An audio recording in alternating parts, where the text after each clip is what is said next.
বুঝলি মতি? কি বুঝবো শাহাবুদ্দিন ভাই? মানুষ মরলে হয় বাঘ, আর বাঘ মরলে হয় কাঠ, মানে কাঠখড়ি। বুঝলাম না ভাইজান। মানুষ মরলে হয় বাঘ, আর বাঘ মরলে হয় কাঠ করি। এটার মানে কি? বুঝলি না? এই যেমন ধর, মানুষ মারা গেলে সে আর মানুষ থাকে না, সে হয়ে যায় লাশ।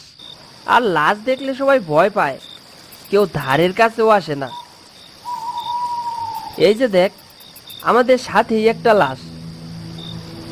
বাইসা থাকতে লোকটা পৃথিবীতে কত আমোদেই না কাটাইলো, কিন্তু এখন মারা যাবার পর তার লাশটাও কেউ খুঁজতে আইলো না। ঠিক কথা শাহাবুদ্দিন ভাই, বুঝতে পারছি। কিন্তু বাঘ মইরা গেলে কাঠ হয় কেমনে? এটাও বুঝলি না? বাঘ বাইসা থাকতে কোনো মানুষ বাঘের আশেপাশেও যায় না, ডর ভয়ে। কিন্তু বাঘ মইরা গেলে কেউ আর ভয় পায় না, তখন তা কাঠখড়ের মতোই পড়ে থাকে। সবাই দেখতে যায়, ধরতে পারে। কথা তো মন্দ বলেন নাই ভাইজান, এইভাবে তো কখনো ভাবি নাই। সত্যি তো, মানুষ মইরা গেলে আমরা কতই না ভয় পাই।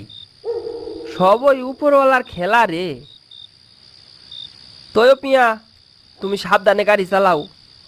এগুলো কথায় মনোযোগ দিয়া তোমার কাম নাই। রোগ ধরতে পারছেন না, কি বীজ দেবো বা কি সার দেবো বুঝে উঠতে পারছেন না? আর চিন্তা নেই, এখন আপনার মোবাইলে আছে আপনার ডাক্তার। শুধুমাত্র একটা ছবি তুলুন প্লান্টিক্স অ্যাপে, দেখুন চোখের পলকে অ্যাপটি বলে দিল আপনার ফসলে কি রোগ লেগেছে এবং এর সঠিক সমাধান কি। আর শুধু ফসলের রোগ নয়, যে কোনো ফসলের সব ধরনের টিপস আপনি এই অ্যাপ থেকে পেয়ে যাবেন। সঠিক সমাধান পেয়ে আমার ক্ষেত তো হেসেছে, আর আপনার? তো আর দেরি কি জন্য?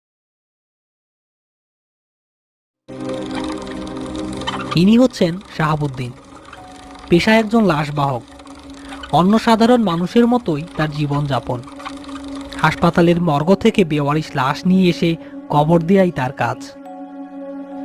কিছুদিন হলো শাহাবুদ্দিনের সাথে নতুন যোগ দিয়েছে মতি মিয়া।